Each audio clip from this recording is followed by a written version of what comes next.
Hi YouTube, Coinpicker here. Yesterday, Coinpicker Jr. and I hit our local flea market and didn't really find much, but once we got in, we visited our old friend that sells coins, and he had me help him identify some ancient Chinese coins just to give him an idea which dynasties in order to price them correctly. And I obliged, and he was really grateful. He actually let Coinpicker Jr. pick one out of three silver hammered coins. And Coinpicker Jr. picked one, and he had them priced like for 20 bucks each, roughly. And I think they were like from the 1600s, from Lithuania. Pretty neat. It looked like a English silver hammered penny. Um, he has it kicking around somewhere.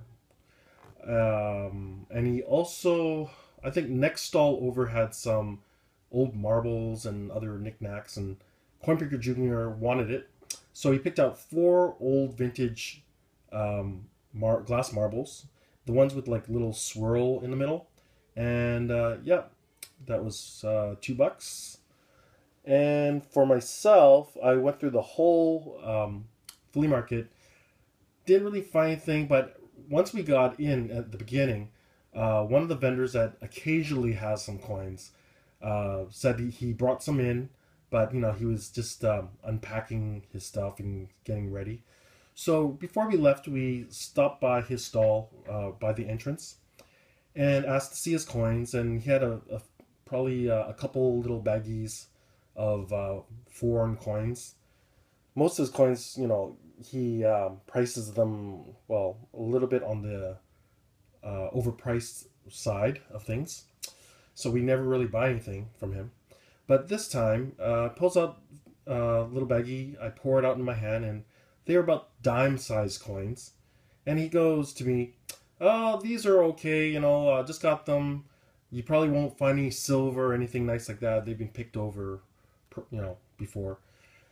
So I look through and I see some interesting things. Like, I see some silver colored coins, some with King George the Fifth of verses. So, I could tell there's some nice coins in there.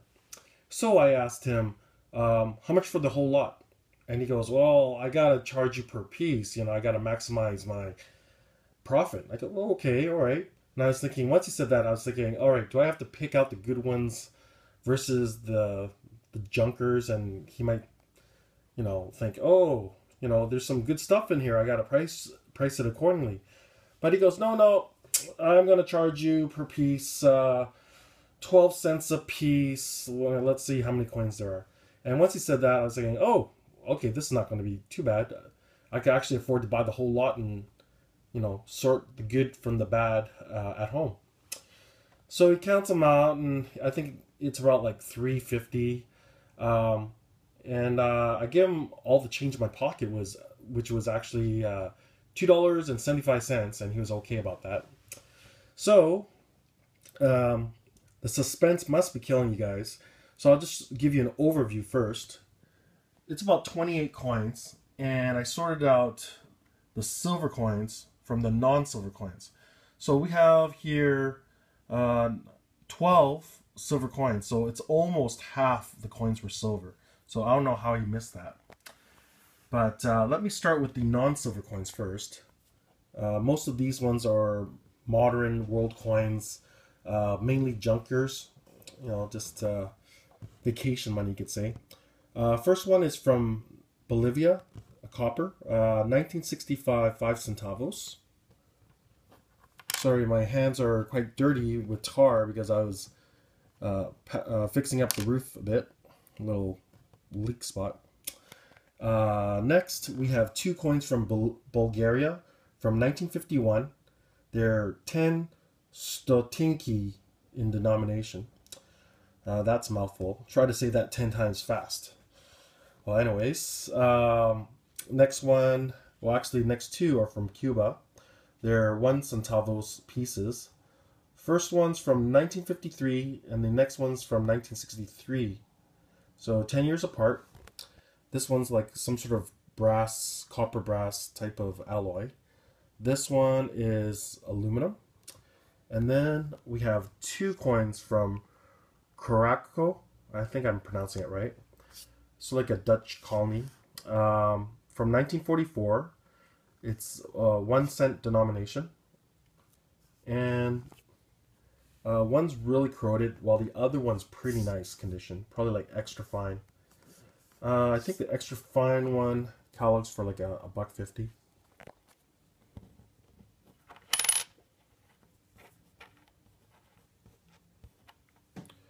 Alright, and this coin, it is from Czechoslovakia, 1962. Denomination is 1 Haller, Haller, H-A-L-E-R. I think it's aluminum, and very nice condition. Not much of a catalog value. And then we have a coin from Finland from 1971. It's 1 penny, penny with an I.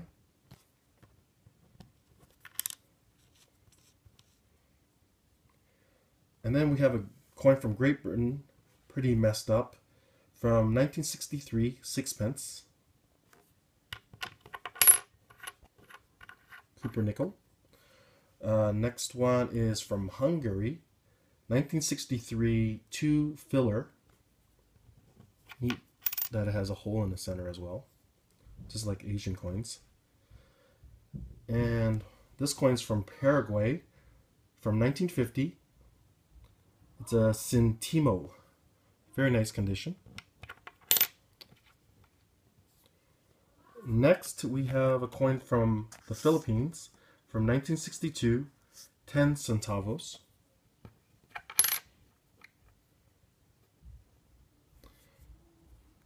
And then we have here from the Kingdom of Yugoslavia, 1938, 50 para. Pretty decent condition. And that's, in that condition, approximately $2 in value. And here, what's this one? Oops.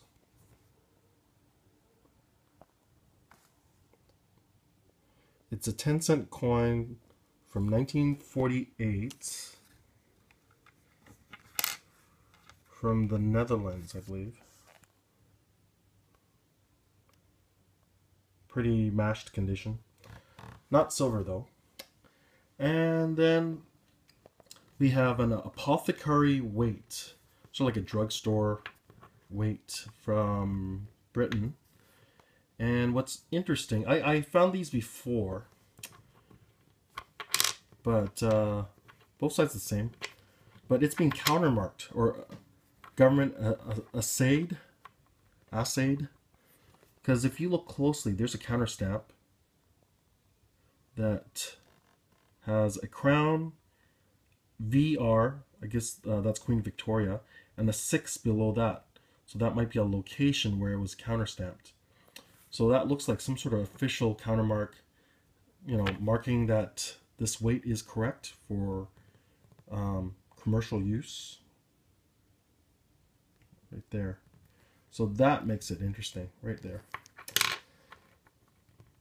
So I think it turns like a $3, let's say $2 weight into a $10, $15 weight. That's just my approximation. So if you guys know any more information about this, like the values, please make a comment. That would be much appreciated. And then we have this token coin. I think it came with a toy from the, let's say from the 60s or 70s, because here it says 1 penny Japan, and it has some sort of elephant head with a tusk, and both sides are the same. It's super thin, made of aluminum, so it, you know, probably some sort of mechanical bank, and this was like included with that toy bank. And then the silver coins, the nice stuff. Most of these coins are not worth much more than the silver content. So I'll just run through these. We have here, okay, 2 1948 1/10 of a golden from Curaçao.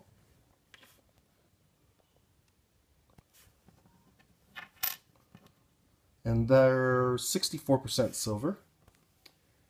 Next, we have a very worn 1953 10 centavos piece from the Dominican Republic, 90% silver. And here we have a 2 Anna coin from India from 1877, which is holed and was used in jewelry or as a button. Now, if it was undamaged in relatively decent shape, that would be like a $30 to $50 coin. But, oh well.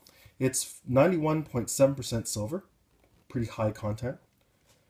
And let's see, next we have here 2 Panamanian 1/10 Balboa coins, one from 1953 and the other one from 1961. Both are 90% silver. I think these ones were made by the US for them. And here's some nice straight settlement coins. So like basically British Malaysia colony. From first one is a 5-cent coin from 1910, and the second one is a 10-cent coin from 1917. So we have Edward VII and George V. They're 60% silver. Now, if they were in more nicer condition, then it'd be worth some money. But in this sort of VG condition, not much more than silver content. Next, we have a coin from Sweden. It's 25 ore from 1950, and it's a 40%er.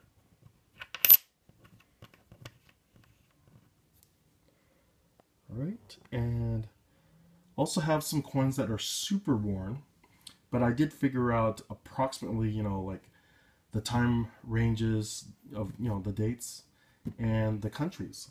So here we have 2 coins from the Republic of Colombia. And let's see, they range in years from between 1911 to 1942, and both are 90% silver.